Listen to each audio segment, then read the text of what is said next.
thang lim ilo ngai thang lipi bungli chang ruk atanga chang sari hi kan chiar nge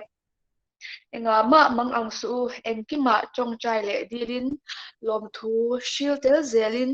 indu na te chu pathian nge na sha tirin omzok lo se tichuan pathian thamuan na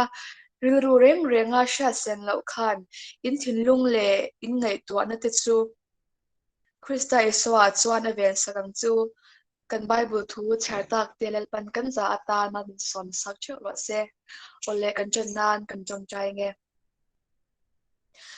kan pa do tak wan ro pui ber min mangai tu lel pa tun kar chung songin nangin mi vengin min ka shwaya hitena lom thu kan shil cha zaina telal pa chalai hawin inkhawm le thin hun cha te nangin min pe a lpa damna le sena chutak me te nangin min pe ka wangin hina lom thu kan se zaina tu se tu tur uzira po nangin han kai shailang ain ba se na ang taka chutaka asuya lalpa ithra thiang hema chen chila wap tur chin kanwan ngen boka tin zaina te kanin khom te habul changa atop thlingin nangin min ka shailang hlok na ro pui tak mai te kan chhar chole cheu the du nangin ka shayang che chu zong zong chu ifapa isra krista nangin karon dile amen ole I tuna chuanin I pathian phone hla kan ngai thla tak tak ma in umesaka thupoi mo tlem zom te se turin lo so pasang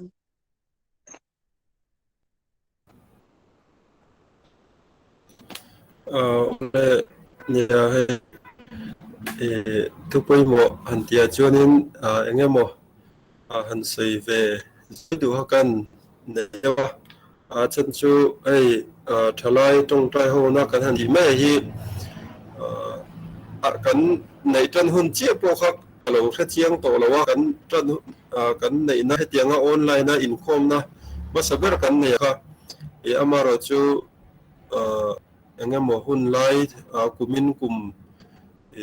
kum lai holvel kha ani tamain ka ria tiang hianin cholni zana piang hianin thala hian tawngtai ho na te kan hmang thina daria ta tanga dar ko in kar vela hian chuanin YouTube te kan han upload ve a ka tiang khanin program kha kan han engemaw kha kan han ti ve thina chu zan inkhawm a thailo chho atang khana ni dawani abik takin amaro chu hei zan inkhawm te po kan lo hmang chho le theitan do na thathara tang chuanin aizol omte ang deuh lekin han sei ta ila aizola bizorama hian tuna hian zan inkhawm hi nei chho theitan ani dona zan inkhawm te kan nei thei chuanin tunang hun te po hi zan te kan inkhawm tan chuanin kan hmang lo to mei dona mi ti te ngai tu na te oma maro chu kan la sei ho zelanga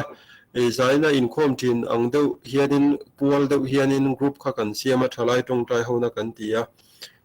chu engtik lai po in chumi WhatsApp group a om te tan chuan engtik lai po in tawngtai thupui kha thoreng thei dona chuan chumi WhatsApp group a chuan thalai tawngtai ho na ani ang deuh chuan thalai te chu mo nupui pasang la nei lo deuh te kha kan han om khom dewa hei po hi kan rilru taka chuan tianga kan han tina chan po hi abik takin thalai no pangjok te entinan kumsom panga ti te kumsom pathum chhote kumsom pathum atanga hei khatiang tleirol kan tiang ho te tan po in thafung lawa pathianan tui harani put chuan in thafung lawa tawngtai thupui ten lo thoi mo an lo an veizong te pathian thuwa har sanna an nei te pathian thuwa har sanna an nei ang chi sang sang te olsam taka minon zo a emo khatianga kan sei ho theida tura tan khanin nupui pasal la nei lo ang deuh te kha kan han om khom deuh tiang chuan hun te kan hmang thina chuan tuna hian YouTube channel te po kha kan han neia tianga zan inkhawm te an thei chho chuanin YouTube channel a te po hian changtung deuh hlek zokin program engemaw te po program ti mela tiang video tangkai le kha tiang tul kharon upload te po kan tum chhawanga chuanin nia zan inkhawm ang hi lâu này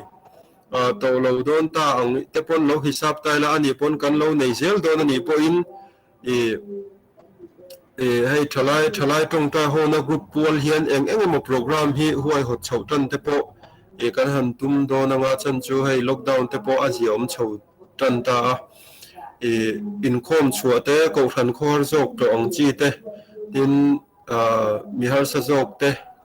kan ne ang tok to ka han tan pu ang chi te tin tunaya chuan tawngtai tlei var te hi ti thin ala ni reng tho rualin tlei var lo zong hianin nileng tawngtai program ang chi te hi an uar thar deuh hlek ani tunaya hian chuang te po chu engemaw hun rem changa te po kan la nei chho thei tura ngai ta ila nilenga tawngtai mo zan khwa tawngtai aya khanin nilengin hun kan hmang ve thunga ka tiang khan taksa te po na tur lo deuh mai theya tiang khanin tin chu le mana khanin lung lei ramakan vak tum khanin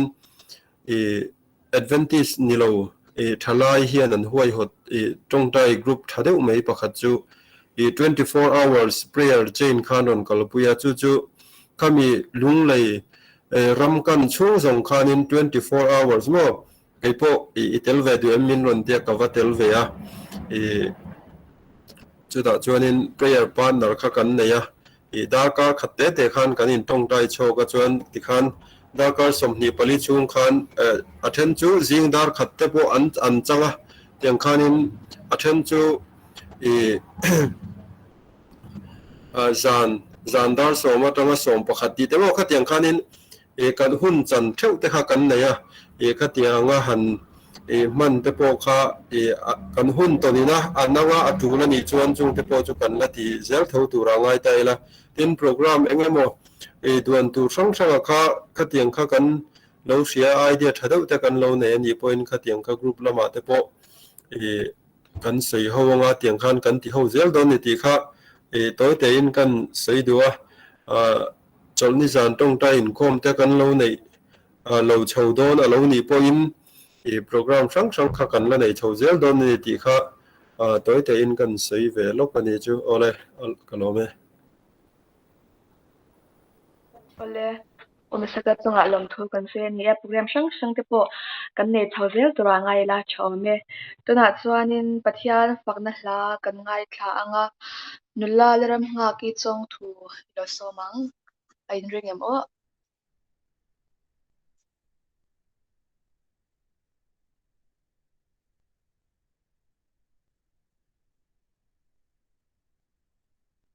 nga ki kha a omem in zawa in sabat chibaivek ule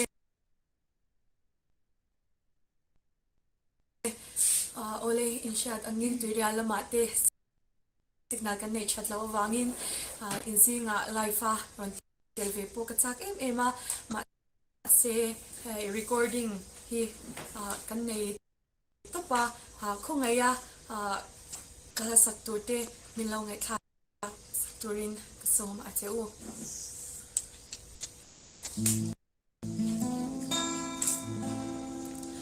le patsu ka ava chanare ka bulo min chan bui tu tu chu khoi ange a om ta lung im dang zo se han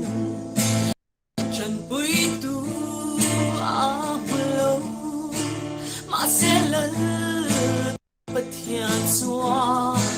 a thengin ngai silo alama rudi ta putu sunga chuan a chang sia dilang tu ri na kal san ngai lo lan ma chu ka sakna ka tong na ka na min ka san ngai lo ve ma thi le ma lim i swa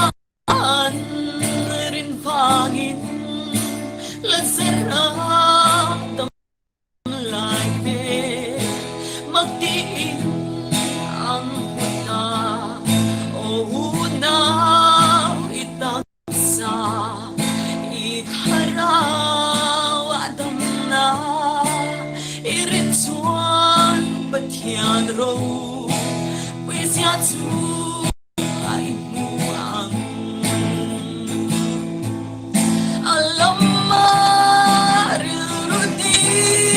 nang putut sunga chuan at sang sia tilang turi nakal san ngai lo lepa chu ka sakna ka tom na ka yum na bin ka san ngai lo ve mi del so tro le iswa một si bên ngông so tro iswa thong su asia ke bai gal thei lo kha iswa tu asuit a o now le iswa itadam na ni alama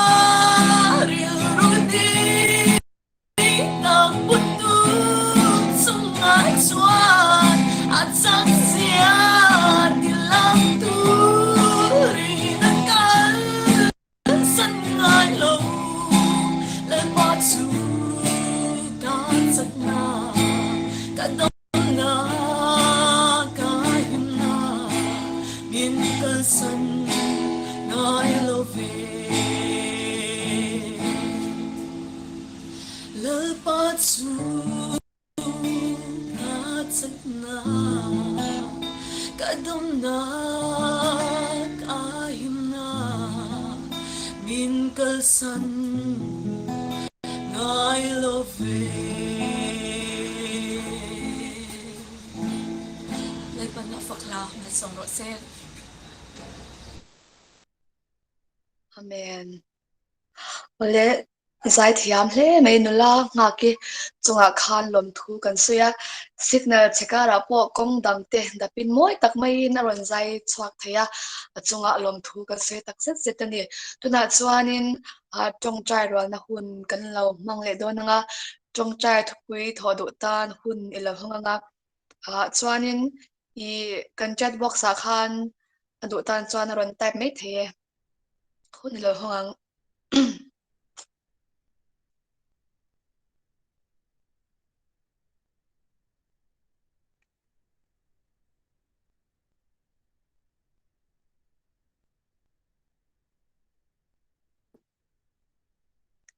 o ti hian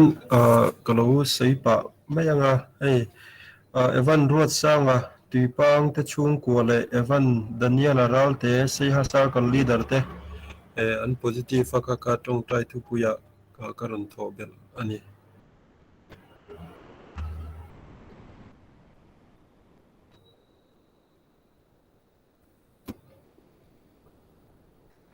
hey kalau thobeng o hey ta Andhra Pradesh Narsapur Place Adventist College atang kania hey Place Adventist College hian Mizo Zirlai Pathum kanom meka kini Mizo Zirlai tan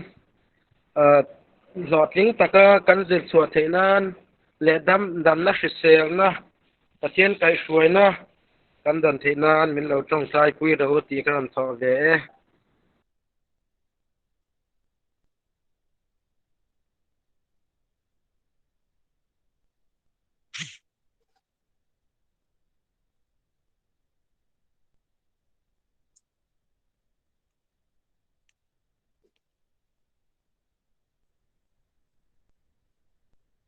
ole se du dang te kanam to lo ne chuan tuna an soi ba ka khan heta in call message a ron type sa hi kron char chua kanga pakhatna chuanin kan caution member thar lelma ma longtlai mi pu ar thang vela chu athin cancer mu chu ania akai der na sa to ti ani ya chuan chuanin kan lo tong trai pui pu kanga chuanin pani na chuan pastor bek chhona ta ani anga chuan puban sang ale pulian tluang akal san tak te achung te tan kan tong trai pui pu kanga chuanin barmaram buai le ral tlan te tan kan dil pui pu kanga chuan kang hun campsite ta tong trai hau mek te tan kan dil bok kanga ke chuanin lerin kimi 1000 missionary tuna Rajasthan a mek khosik damlo tan kan tong trai pui bok don ya chuanin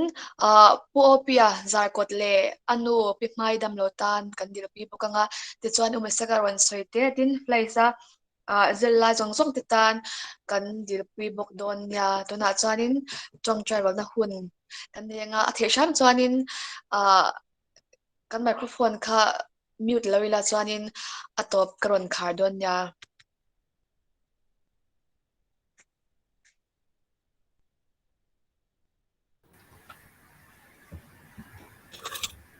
Alpa zaina untra de min pe mai tu kan pathian chanung berwalami te punya ke sama tu kan se sinna ma ni takin pa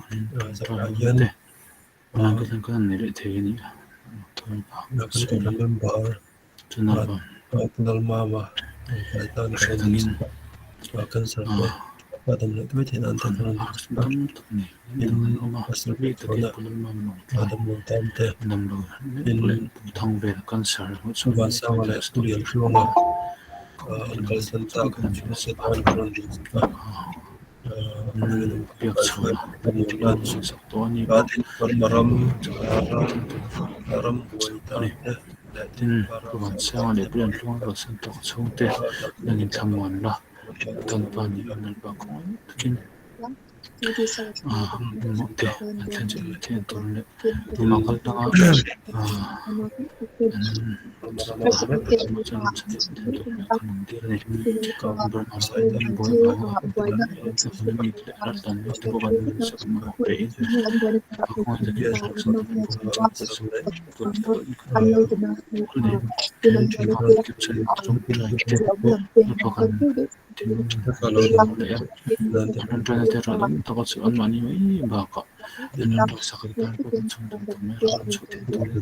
nangin ma somin tharon chen chilla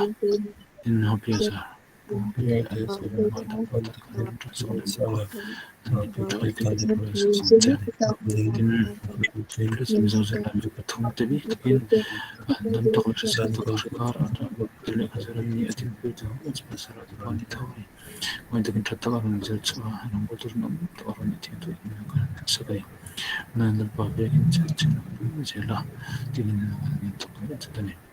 Naman turang ng pagkakaro jala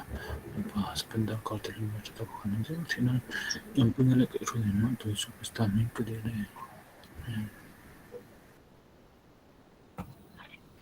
kan ba do tak ba na pui ber na kai tu le pa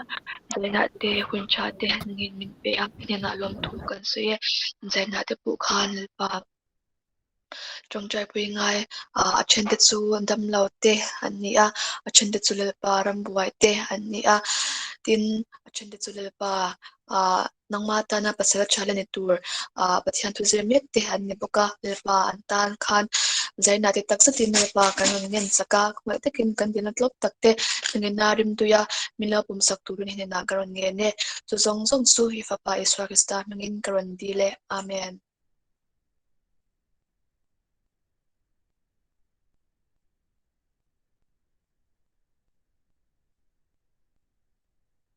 ole tuna chuan thusoi kan lo ngai thato anga tlangwa len nun zira lo somang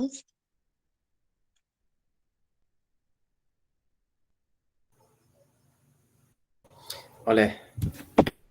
pulein vain zana hei un thatak mai pathianin mingpo sei saklea pathian ming fakinom ro se ni chon lom thu seidu kanaya chenpa sente atum ni na min somna ni atum khatna ka kan niala chachu ka class ka boy em wangin kalau nial masa tum ni na chu kan nial phal to lawa zaina he teng hin karan tel ve le theya kalom em ani ale hei zain chu sharing ani angin sharing na kan ne nga mase mani chungchang sharing na ni lovin bible rina kan mi chiang lim te chanchin sharing na kan nei zok don ani let screen hi karan share venga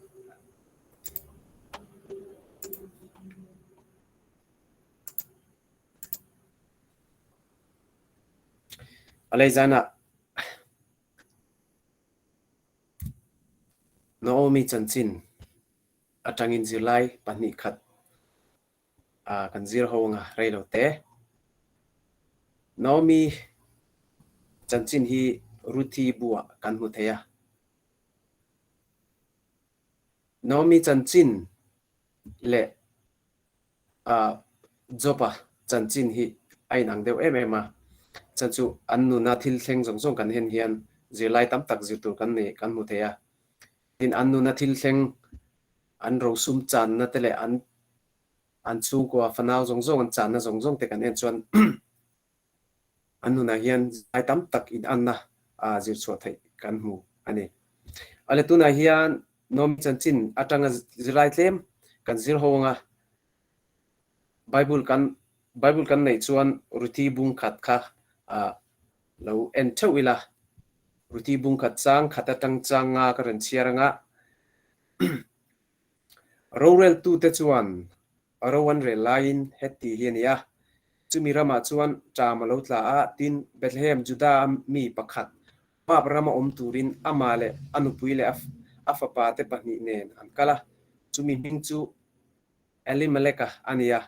anupui mingchu Naomi nia afapa te pahnia mingchu malonale Kiliona Bethlehem Juda Efrat mi anni Moab rama chuan ankala chuta chuan anom tarenga tin Elimeleka Naomi pasal chu athia amale afapa te pahni chau an ta tin Moab ram mechia nupuya anneya apakata mingchu Orpi ania apakata mingchu Ruthi ani chuta chuan kumsom emo lai an oma tin maglonale Kiliona chu an thita ve vea ti chuan chu mechia chu afa te panile apasal chuan anti santa Naomi chanchin Ruthi bu ziak bung khatna tanga kan en hian Naomi chanchin kan hua chuta chuan lungchiat thlak tak mai no a story hi lungchiat thlak tak mai nan tan ani Naomi khan enila a khong i thlak em mai ni ama sain an rama ta matla ka wangin boina ta au ma wangin ramdang Moab ram anumna Bethlehem atanga mel somsari somria ta hla Moab na rama himna zongin ankal ani apasal afapa te paninen an bung ro zong ne tikhan ankal ani mirama culture in an lo na mun tong in an lo na muna an thleng ani Moab mi te hi country angin lota tha te khan nia lota fanu upazok afa te chu amona anita nai chau kan nita ichuanin Moab achu lota fanu sorry lota fanu upazok fa kha Moab ania lota fanu no pangjok fa kha amon ani chutiang chuan in lai chinna anneya abrahamat pibutena tanga in thla kha ania Moab mase an culture mo le an pathian biak engkim ka dang fakani tichuanin Moab ho pathian milem pathian lardeu mai chu Chemosh antia raldo pathian antia chu pathian chu kan Hebrai ho Bible kan Old Testament number somni pakhat kan mu theya khemosh pathian ka pathianin moba ho pathian moba phau pathian chilte thailo pathian khemosh ho kha khatiang kha belo turin pathian kha lo cha to thin ani ichuan tu na hianin chutiang ram mo culture le an nun dan zong in an lo na rama khan an zu thleng ani tu ta chon van doi thak takin nomi hen an pa achan ani khang hun lai khan chung ko lu pa ber thi to chuan an chung ko a eng tin nge kan tiang an ro puina an honor mo chung ko honor kha achan ve abo an ti ni chuwangin atpa anpa elimelek aboral chi khan nomi chung ka no mi hua khan an kim to lo ni an honor ka to lo ni ti chuan reilowa afa te pani chuan Israel mi te mu heklo mo an mani nampui nula heklo moa pa chon moab nula pani kha an nei ta ti chuan reilowa kumsom vela athan nuwa chuan afa pa te pani chuan thi vel ani nomi nun hian eni la khoi thlak em maya eng kim ma chan ani mo apasala chala afa pa te pani chan eng kim ma chan ani chu apasala chan khan an chung ko honor zong an honor an mani ro puina chung ko pakhat a timing thatu zong kha abawa papa pani nei to lo chuan an chung ko security an in him na zong kha abo vek to a ti chuanin sum le pa ya po I think kan soyang sum zong tu ber anom to lo ani chu chuwang chon tingen om to lo mai che chaw nung tu kha chu tingen om to lo ni ti chuanin kan hu theu angin hei an ram chang sari kan chia chuan an ram lam panin Bethlehem lam panin o an tum ta ni nomi nun enanga chang som ni pakhata khan nomi hian pathianina chunga thil thleng kha asoya mi hoin an ram an zu thlen khan an lo la hria mo nomi kha ti chuanin nomi ni lomi tin an lo spe ni chani chuan anuna thil thleng rap thak tak mai mo thil khatak mai nun experience khatak mai kha hian a zo sei chuakani chang som ni pakhata kan muk takin ka chuaka lalpa chuan ku bengin mi hroi hong le ani lalpa chuan ka chunga alung ni lo na tilanga engkim ti theya chuan mi ti she om peshereng si in enga tinge naomi yunda ti cheu ni le ati ani yang chon hi naomi ti hi achan anja chu klinna lomna ania chuanin the cross.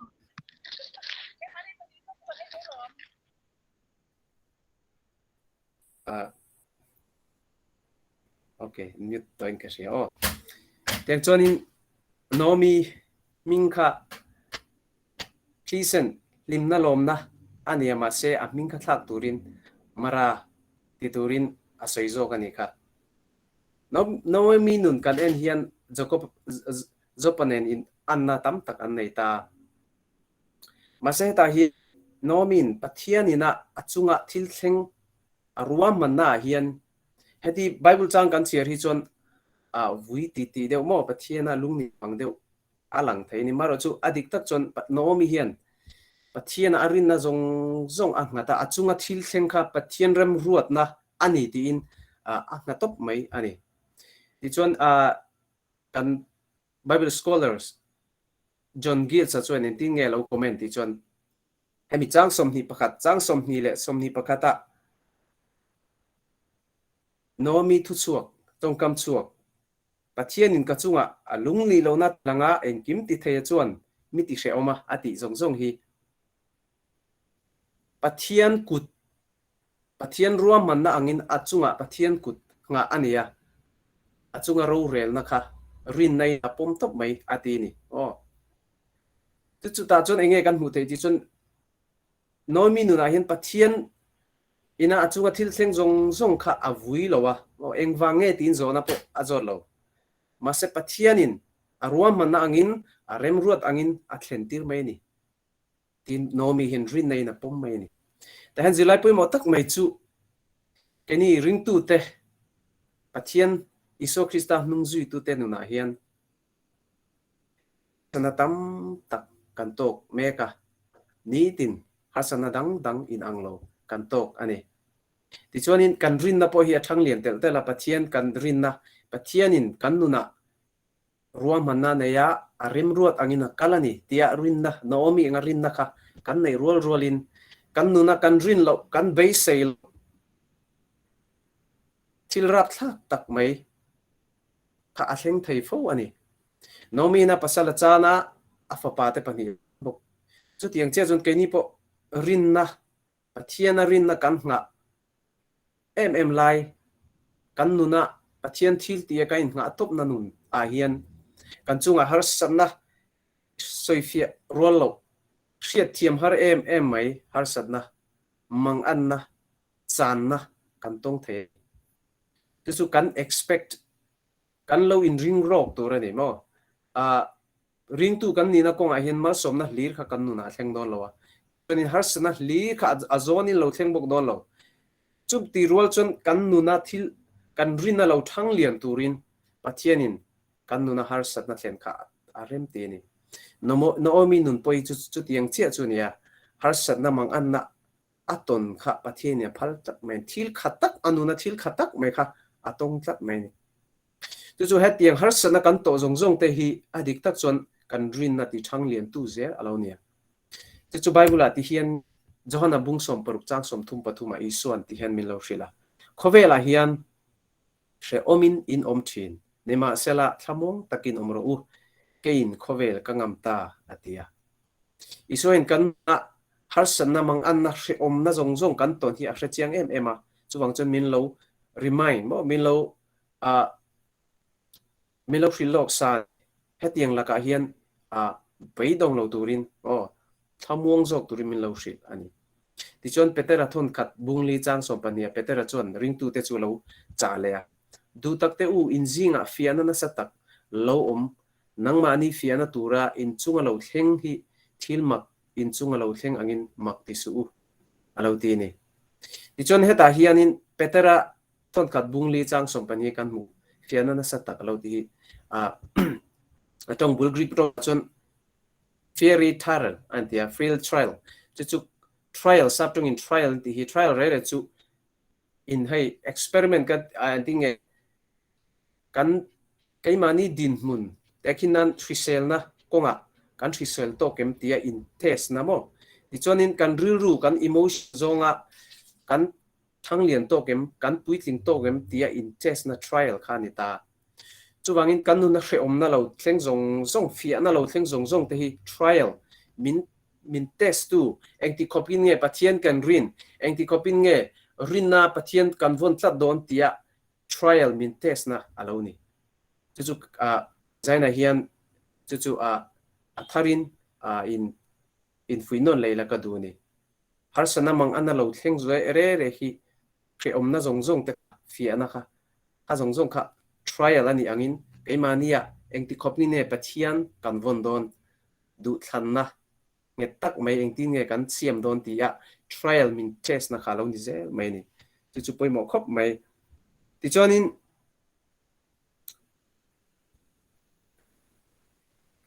Naomi le ruthi te chanchin khan kalle le taila ti chonin kum aloreya Bethlehem anrama Israel rama pathian in malasoma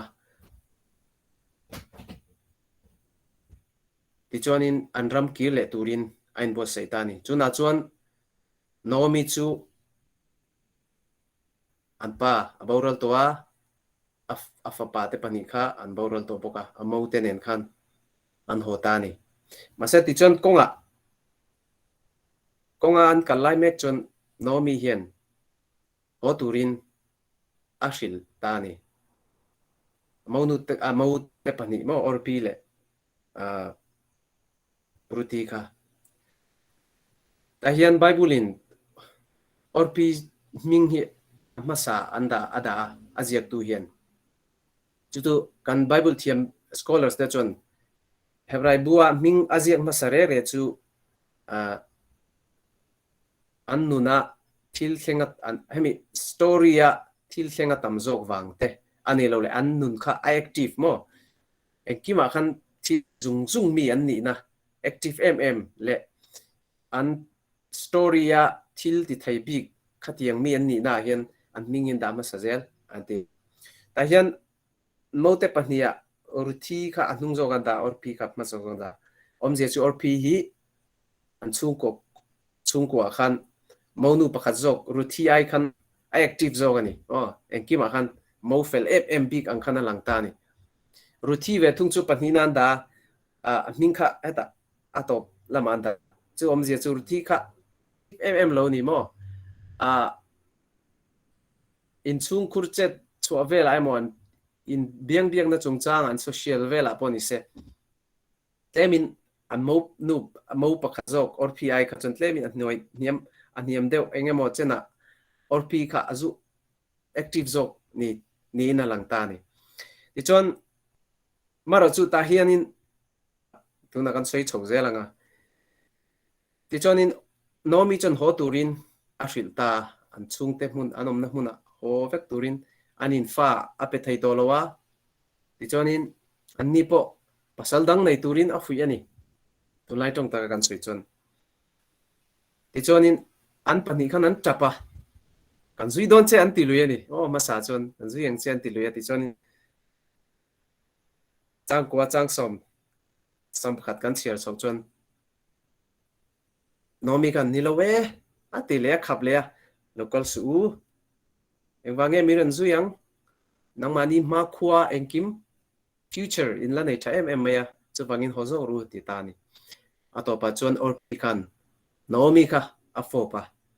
an hun lai an fok to ni chon kha farewell mang thale itina afopa ti khana kal tani chuta tak chon ruthi kha no ta han bible changa hian lo zia ka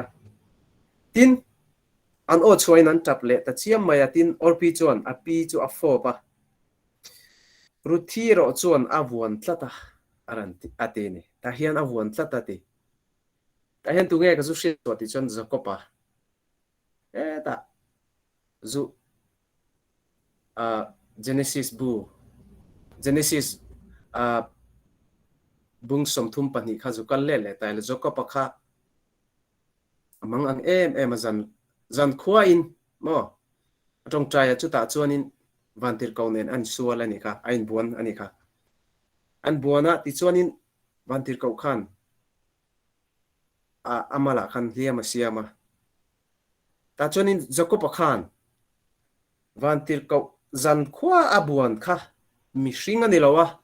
pathian ani zia le vana tang lo di zia a hria ta tang khan a chet thlat mai ni a chet thlat ruthi hian or nomi chet thlat ang khan a chet thlat mai ni ta hian engwange zakop hena chet thlat ti chuan a hne na tanga mal somna don adu ani pathian ngai dam na pathian thlamun na pathian mal somna kha don adu ni engwange zan khwa abuan mi hring mi kha pathian ani a hne na tangin mal somna adong thei ni ti kha zakop khan a hrechiang em mai ni ka dil tlat chuan ka von tlat chuan malmin somdon ti kha hrechiang em a chan chu kha mi hring kha pathian kha zan khwa lo bon pathian kha minarana ni lo tang local pathian ni ti ka hrechiang awangin a hriat chen awangin mal somna kha dil tan mal somna dila chel taka avon tlat ang khan anua pathian in mal soma a minga thlak saka ti chuanin thatu ropui tak mai alo ni ti chuan han kal le leila ruthi kha no kha achel thlat ate ni akal du lo ta hen engwange no ruthi hian no mi kha chel thlat engwange kal du bik lo amonu kha kal to adu le ho thei amo abram anu le pan ni na ho thei pasal chatak mai la na nei thei ani mase ho du lo a chel thap mai ewange ti chuan na omi nuna khan thil pathian ompuina nun kha azu mu ni ruthi khan an mo apa chuan khemos pathian an bia milem pathian an bia araldo pathian an bia mase he ta tang a pasal ta chung kwa local Israel ram tun ma an atnam zonga in unaw mani se in ngai vak lo Israel nam pi pute matang lo kal chung kwa khan mal somna awmani ti kha a mutlat mai ni chuwang chuna thla lo he apizon hian apizon hi ka thla lo nga atnung ka zui tlat chuan mal somna ka dong theya ti chuan in ka future ka malam hun tan eng kim a ruam manna mal somna kha ka dong thei ni ti kha rin nai na nei tlat mai ni chu poi mo khop mai Naomi khan eng ti khopin nge influence lo nei mo Naomi khan pathian dik abiek an biek pathian dik Jehovah pathian kha eng ti khopin an in chung khura pathian dik kha alo promote ang ti a hriat thei ni ti chuanin an nu na tangin mo an nun na tangin an mi zia tangin pathian nung bia an ni zia kha he mo milem bia mo an in chung khura lo lut te ta na en ton tlak nun khan lo nei tlak mai ni Naomi hian chuwang chon ruthi hian achal chap mai an nung zui tu thu kha a soi ni chang som palia kan enang tin chang som paru ka chang tin ruthi chuan nangma thentur le nangma zilova hole tur chuan mi thlem lo sam ro ikalna piang aka kalanga iriana piang aka riakanga ichi te chu ka chi te nianga I pathian chu ka pathian niang atini ta hian ruthi kan ai atini ai ta hian saptonga chon entry me not chu tiang chon min thlem su min dil su mo ho turin min tisu ai atini ai no atini achang chuan ta hen zilai pakhat karan lak so du chu kan nu na hian ai kan ti atul hun mo kan future he ta lo thleng tur mal somna lo thleng tur kan nu na pathian ompuina pathian ruam man na anga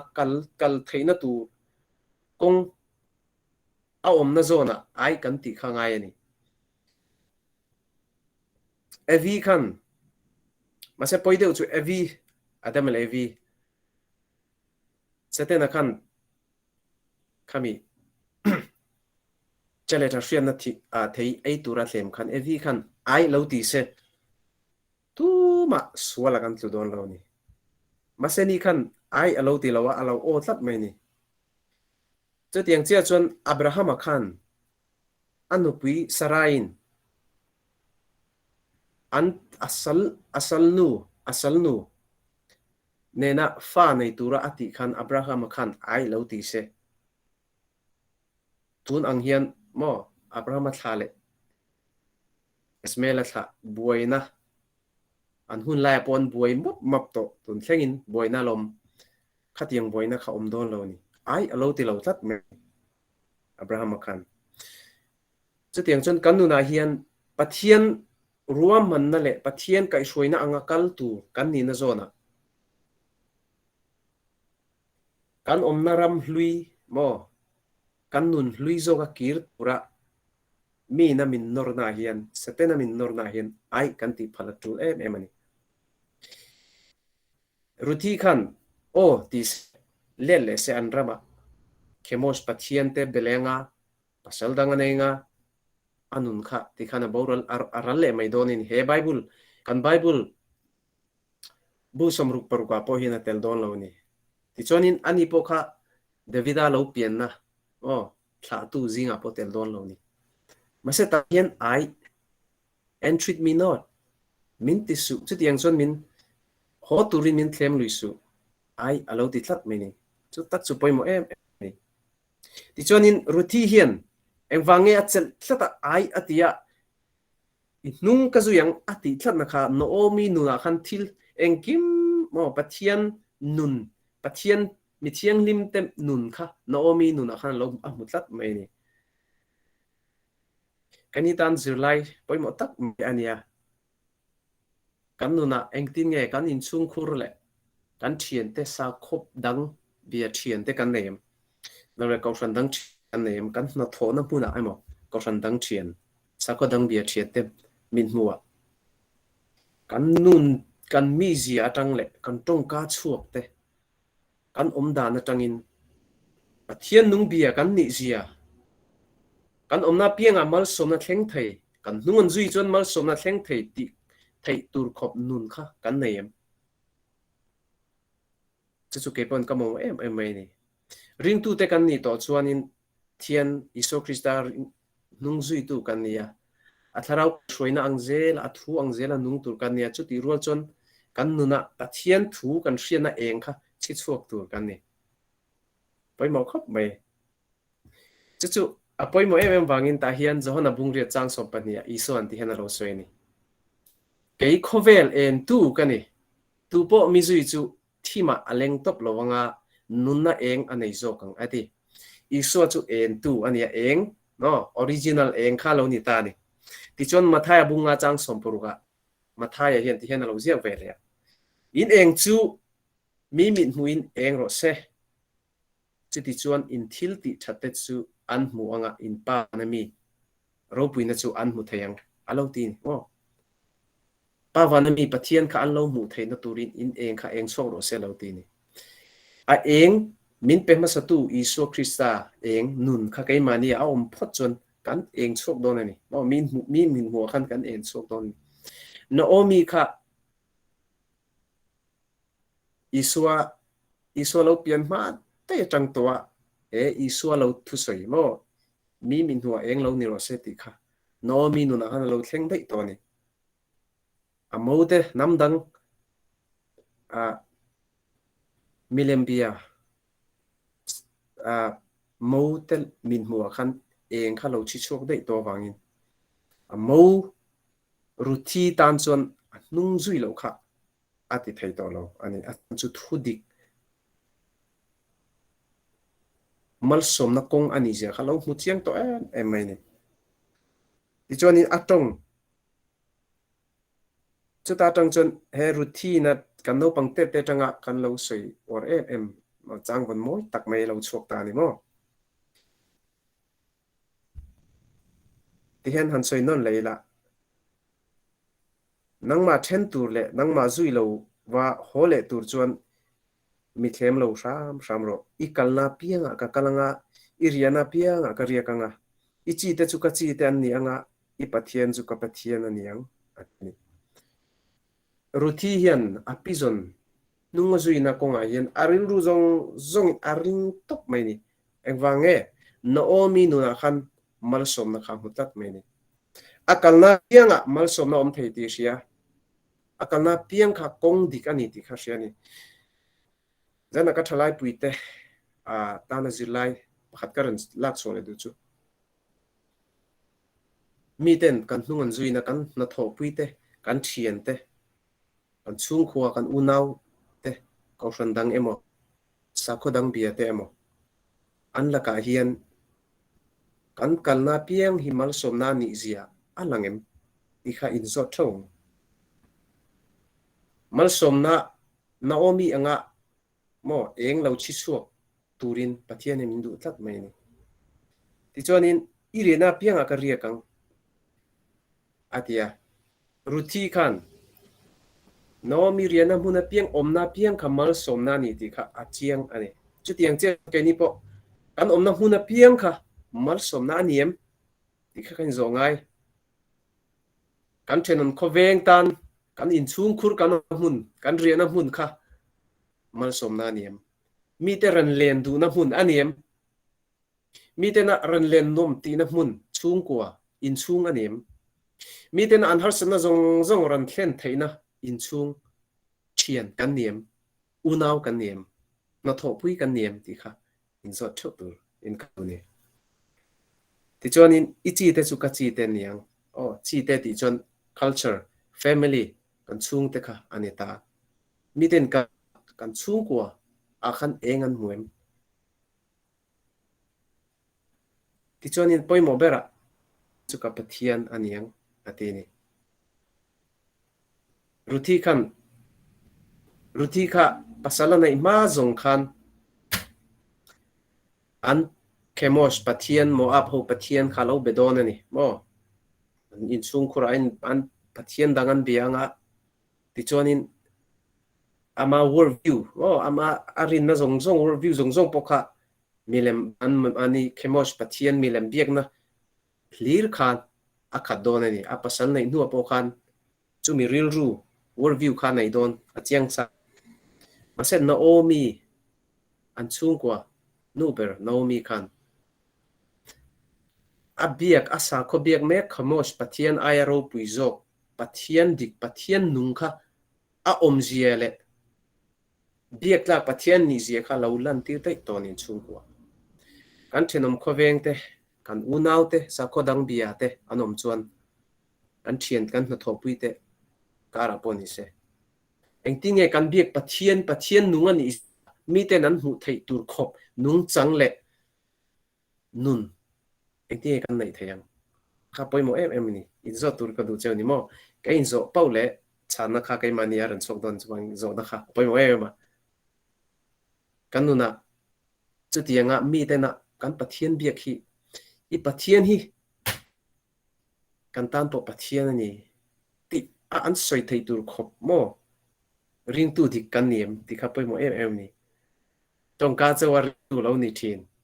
ani lo le lekinan 7 day nia ma se so thil muam neu anaya alo ti kha chon an biak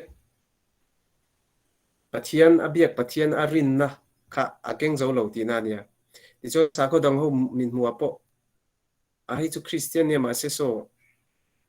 kan ti dan na ti ve thoe kan soi dan ngai na soi tong dan po son ella kam man dan te po so athil arwa man na chon mi biang dan po so la adang lam vak lo christian ne tia ring tu kan ni na kan pathian an mu mai thei tur khop kan nung chang thalo kha mi te lo mu so kem ti ta kha kain zo apoi mo em mai ni ti chonin ithina pianga chuan ka thianga ati chu kan nu na tang hian nomi khan thi khan athi thleng khop athi thleng nung zui thei tur khopa rin na khalo mu to tlat mai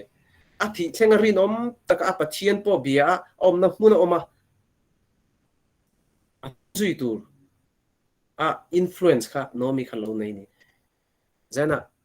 ka thalai puite tu na ran thik he kan inkhawm na om zong te en fui du chu mi ten an thi thlenga pathian nung betura thil thu ti tluk na an siam tur khop nun kha kai mani po kha kan nei ngai ni kani po kha na ma sain chu hey zona bung riat tang so pane kan mo han eng tu iso krista kan neya kan en som sak khan kai mania thi thlenga pathian nung zui du na thin lung nen pathian nung kan biak na nun nung chang tha tong kam moi ne na kan nun zia kan lo tar lan na tang eng kha mi ten an lo huanga chuta chun an ni po chon chu eng chun kai chonga chu eng atang chuan an ni po chon thu dik eng ar ve thedon ni chuwangin kan ni tin nun kan na thona mun zong kan thenam kheveng kanom na mun kan ko fran khotang nuna kan chung kwa ring lo mi tena min hua nung chang moi tak pathian eng nun kha kan nei apoi mo em mai ni naomi nun ang khan influence kan nei thei ni mo influence hu kan tiang zo mo kha apoi mo khop mai kan tong dan te kan thu san te tang po hin a hria thea mi na kan nun mi fel kan ni nge ni lo atlang puin psychology lam tang kan en chon kan dan mo kan behavior kan nung chang atang le kan tong da na tang ani chu poi mo em wangin FSC bung li chang som hi pako hian nun mo kan nung chang mai ni loin tong ka tang kan tong ka chuak re kha poi mo je ti hen lo so ya thu thalo reng in kan chuak su se atul zia le atul zia ang zel siam thaturin thu tha piang chuak zok ro se angai thatu te tan khongai na lo ni theina atin ahian apoi mo em kan tong ka chuak reng kha mi te tan puina mi te chom dol theina tong ka mo mi te mason theina tu tong ka chuka chu apoi mo em chu ring tu te nuna tanga lo chuak mo kan nung chang mai ni lo chu nung chang tha em ma se tong kam kha kan phim khur le lo chon an tan khan eng kha kan dal thei ani mo isuan hu theina tu eng an dal thei tlat men chuan kan tong da na tang te kan thu sei da na tang le kan nun dan kan nung chang atang zong in pathian nung kan bi ani ti lan tir na mo nung chang moi Naomi anga mi te influence pathian dik ring tu dik tak nung chang ne na mi in chung khur kanom na khoveng kan chian kan hno tho pui te a influence nei thei turin zaina ken fui ni chuwangin zaina en ka thalai pui zong te Naomi anga pathian eng chi chuak tu ni turin a kain fui pokani isua in ngat tlat isua kan nei phota kan nuna isua eng kan nei to chuan kan eng suk don ni chutiang chon Naomi ang khan kan eng chuak anga mi ten kan nuna tangin ro hlu an char don ani ale ka zo khani se lalpana thu te an za tan ma som se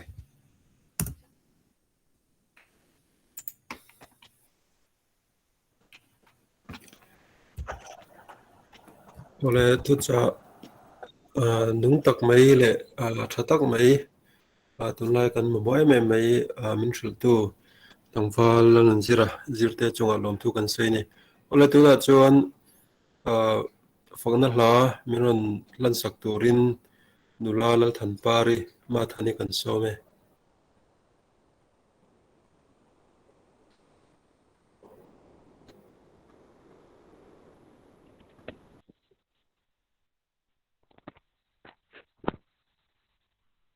Sabat tipe pele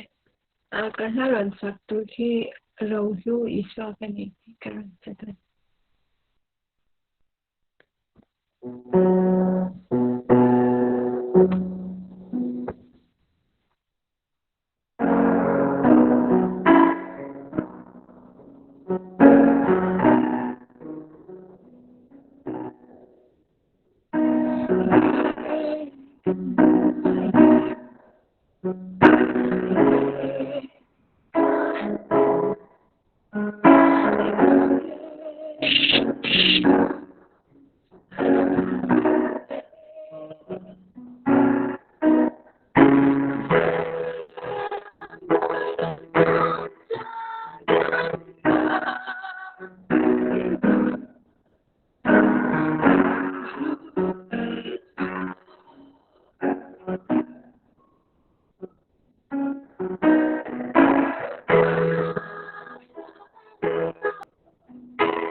ole alom le mai ma thani pathian phone la moi tak me man lan sa ka wangin ma than chu alom thu kan sai ni ole kan hun te toplam kan lo nei don me anga banan kan tong ta yang e alpa zaina dangin hun thamin pe a minum pu min kai roi ni ti kan thredin hen alom thu kan sai atin alpa chawlhni zana tianga inkhawm na kan han man tira tang le kan mang do na mi yang ti a ngai tu na te kan han se na tanga zan in thleng mai nang in minum puya min kai roi tiang hun thatak mai kan han nei thei hi imi kai roi na imi pui na ni ti kan thria ine na lom thu kan sei tak me me wani kaimani mishing theina ni lova nangin thalai nang ma ngai tu te nangin min roi khoma helaya kan phang tokin hun te kan mang thin ni a kan hun man chung zong khan zain le zandang zong zong kan hun man ate du lo zong kan ti te le imit lung lo te omni point nang mi ngai dam la chu ti rol ro chuan mol sop tlak lai te omni point chung te po chu mal mian som sakatin ilama min nei tir tu le kan tharau lam pangta na lo na thatak ani theina turin angin malmin som sak tu chain tu chu kanal pa isu krista min karon di le amen ole nia ka ti khanin inkhawm chu kan han bang ta